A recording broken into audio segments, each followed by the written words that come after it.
ganama qaraanii irraa ba'an saafaya misaa nyaachuu deemnaa wayita misaa nyaannee deebines waa jennaa wayita gallus waa jennaa wayita baanu kana misaa nyaachuuf loohii achi kaayannee haa gallu gara manaatii barbaaduuf riskii rabbiitti akka dafnee deebinu darsitti abdii rabbiiti. Ni jenne loohii kana lafa darbinee fiigaa darra. Haa gallu gara manaatti barbaaduuf riskii rabbiitti akka dafnee deebinu darsitti abdii rabbiiti. Ni jenna. Eeganaa ammoo galgalallee wayita gallu. Sheeka kennallee kadiini isaanumarraa baranne jazaan isaanii haa ta'u ilaahii guddaa kadhanneef lakalamtu yaa jabbaarii daa'iman bilaa zawaalii waraanaa badiisa maraa isaanumarraa baranne jazaan isaanii haa ta'u ilaahii guddaa kadhanneef lakalamtu yaa jabbaarii daa'iman bilaa zawaalii. Ni jenna. Maashaallah. Sheekha nashidaa ajaa'ibaati jijjiirtanii dheeressitanii maan baasne wanna jijjiirtanii. Jedduun takko isiniin jedhee albabii xiqqoo irraa baasee nashidaa 11 sammuu kanaa qaba. Akka namni na naannee fi istiidiyoo galfadha ani nama eebba barbaaduun birrii ittiin barbaadu miti.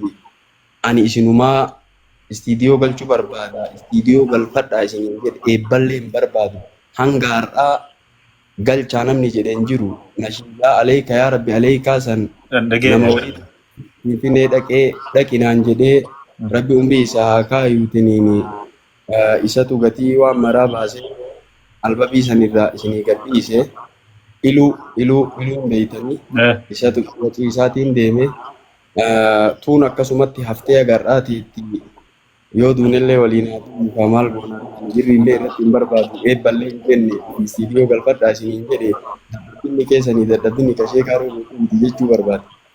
Maashaallah namoonni carraa kanatti fayyadamuu barbaadan asumaanuu ajrii isinis qooddadhaa sheekaanis beekumsa isa keessa jiru san hawaasa biraan haa gahu nashidaa san akka inni hawaasa biraan gahu kunis akka goosan asumaanuu dhaamsaa. Mee galatoomi mee sheekaa roobee waan nama birarraa adda isa godhu maali? Waan lama waan nama birarraa sheekaa roobee adda godhu. Wanni adda na godhu uumamaan beetasabni keenya haasawa rabbi kenneef beekumsa uumamaadha qabna. Osoo hin baratin beekumsa uumamaadha qabna haasawa. Sanirraa kan dabree hikmaadha.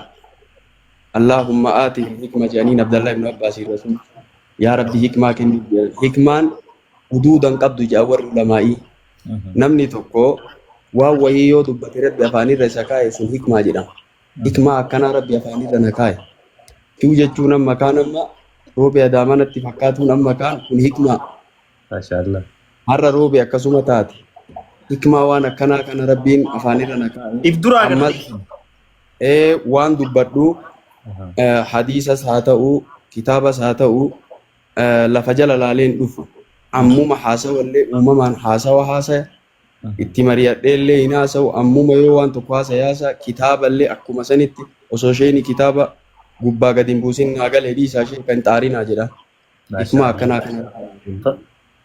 Maashaallah wallahi waan ajaa'ibaati. By the way namni uumamaan akkanatti khannaa qabu ni jira sun khannaadha.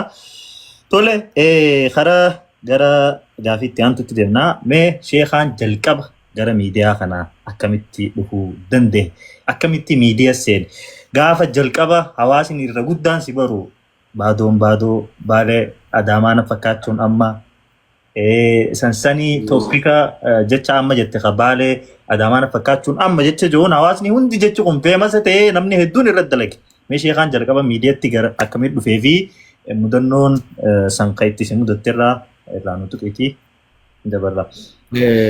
Miidiyaatti dhufuun kiyyaa dursa namni ani moobaayilaa 7D babal'aa isin qabdan kanan qabutu ture darasummaa keessa ture Nookiyaa boora takka qabaa ta namni fagootti ilaalee narratti argu.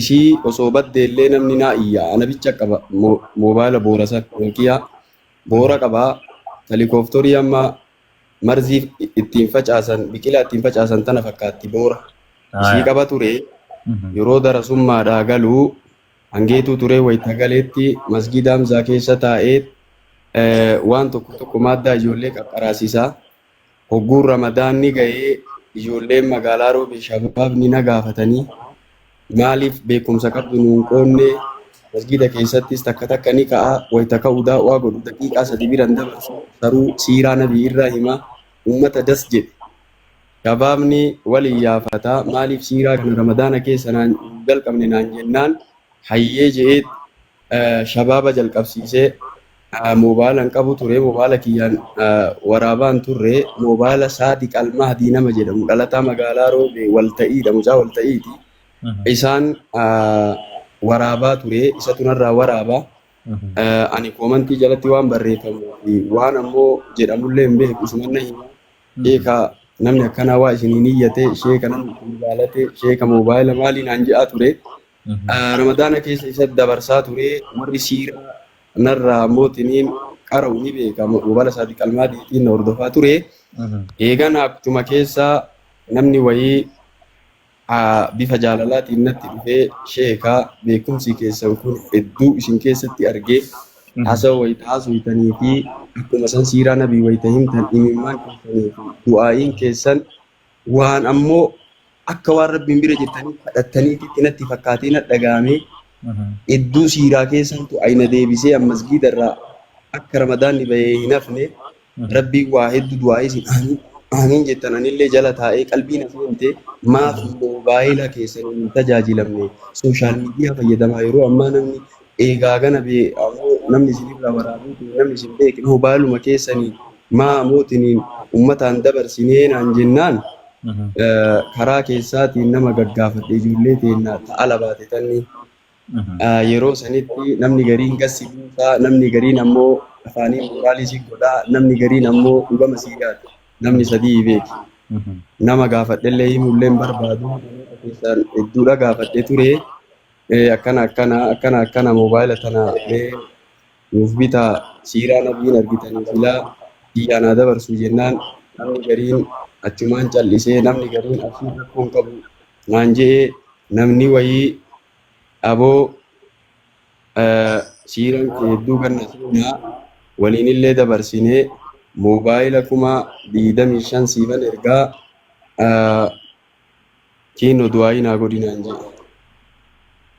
je'ee sa'a xiqqoo tureet birrii san naa erge akkuma birrii sun naa dhufteen suuqatti qajeelee moobaayila fudhadhee moobaayilli an fudhadhe tun moobaayila amma sirra ittiin haasaa jiru tan hin jijjiirre keeriin nama sanii haa yaa'u jedheeti iPhone illee namni hedduun si ergina naan jedha qabachuu illee hin danda'a hin barbaadu moobaayila tanaan keerii dabarsuu barbaada namni garii moobaayilli moofte moobaayila sirraa namootiin xiqqoo baqayxee yaa sheek iPhone qabatanii nama darajaa guddaati amma isin baratanii naan jedha keessa kiyyawanni ammoo jiru waan biraati nama kanaa keeriin haa tartu jedheet moobaayilli isaa kinoo harka kiyya qabadhee haasaa jiru kama isaati achirraa moobaayila ni bitadhee gaafan bitadhu sooshaal miidiyaa kanan beeku nama bira dhaqee dhansiisee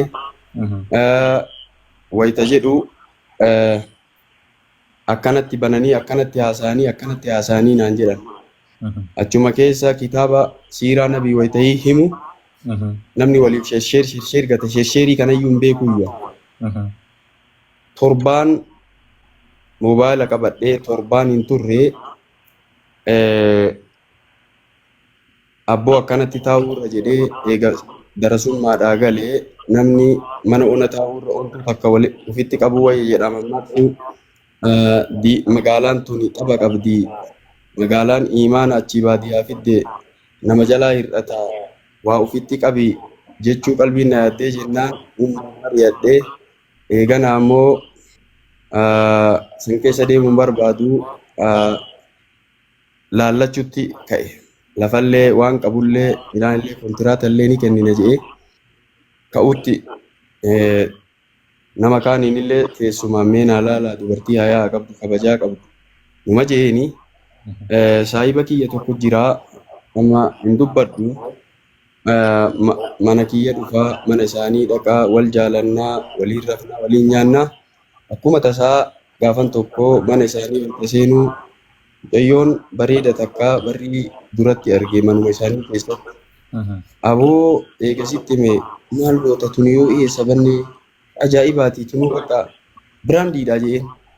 Bara akkanaa naan jee. Hayyee aboo tanumattuu ammoo tun hin deemi rakkoon qabuu bakka dubbadhu jee warra biran geessee warri lamaan walitti dhufee wal baratanii eegana ergadhu jedhanii ni ergadhee kutaadha 3 baratti nikaayanii hidhadhee erga san booda wanni kutaa meeqa barattette ifama? kutaa 3ffaa baratti 3. Kutaa 3 moo? Kutaa 3 baratti xiqqoodha. Ana wanni kana hidhanii sargii waggaa 4 yookaan 3 eeginaan jaa sitti kennu ayyee jeen. Ni barsiifadha rakkoon qabu jee akkasumatti taa'ee. Erga san booda wanni kulliin ammoo rabbuma oofaa mudannoon na mudatte homa san irra na mudatte jennaan aarii as deebi'ee mobaala harkaa qabaa. Mobaala kana ammoo namni olii gadi kukkutee waan ay jalatti kukkutee olii gadi oofaan beeku. Akkuma manaa maatii waliin haasa'utti akkuma kana se'a. Kalimaan takka karaan beekne rabbiin ol si fuudhaa beeki. Rabbiin quraana keessatti wanni tokko sharrii seetanii bal huwa khayrun lakum isinii khayrii jedha. Wanni an dubbadhe sun nama hedduu sharrii taatee keessaa alaan natti admaa godhanii turanii ani niyyaayyuu hin qabu moobaayila kanaa waan namni olii gadi kukkutullee hin beeku.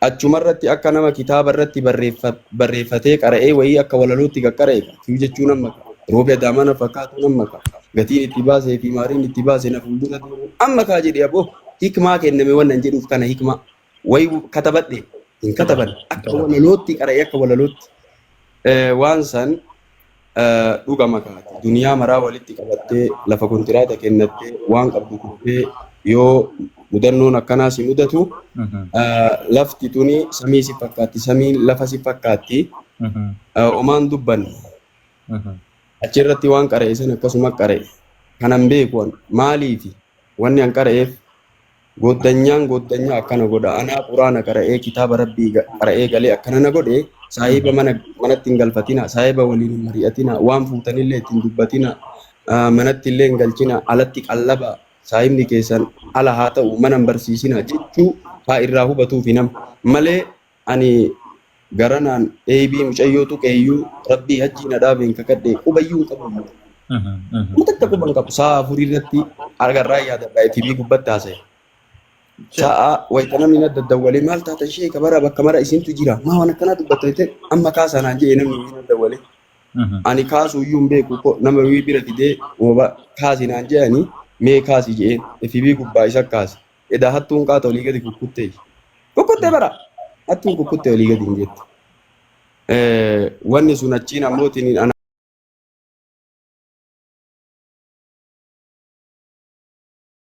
nama ammoo haasawa kana hojiirra oolchee waan itti dhufu kulli haasawa san jedha akkasan mudannoo sanirra ture mudannoo kiyya san ammoo osoo hin beekin itti yaadeetiin miti gara sooshaal miidiyaa dhufu ittiin beekamtii argatuuf miti tasa waan jedhe waan rabbiin afaaniin akaa'e mudannoo jabaa waan ta'eef waan namni olii gadi murullee hin beeku eebii mucayyoo tuqe jechuullee hin beeku saahibni saahiba akkana godhe irraa haa baratanii bicha barumsa kennuuf malee homaa bakka kana gayaa tanaan gayaallee hin beekne rabbiin ammootiin waan tokko sharrii seetanii isinii khayrii jedha har'a ammootiin illaan namni hin jenne hin jiruu siin jechuudha barbaada.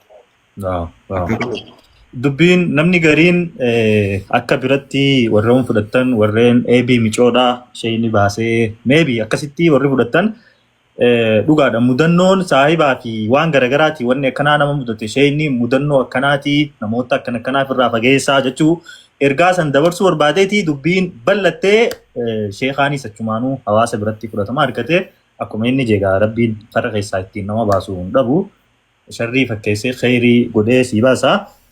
Galatoomi baga addaan nu baaftee saniifuu saahiba firraa eegaa jechuudha wanni akkasii gartee saahiboota saahiba firraa eegaa qofaa miti.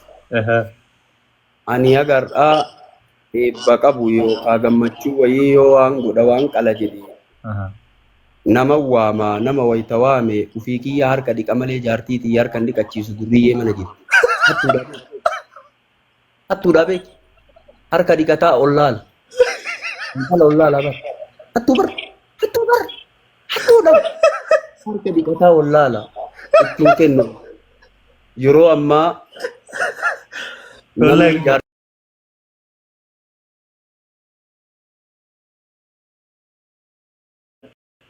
yoom gadhiisa yoom xalaaqa yoom irraa du'a jedha. Akkasii ofirraa eega akka ammoo xahaaraa najis ofirraa eeganitti an wayita manattuu nama waame harka kiyyaan bishaan irraa dhiqa malee niitii tiyyaan dhaqii irraa dhiqin jedhu hattu jira.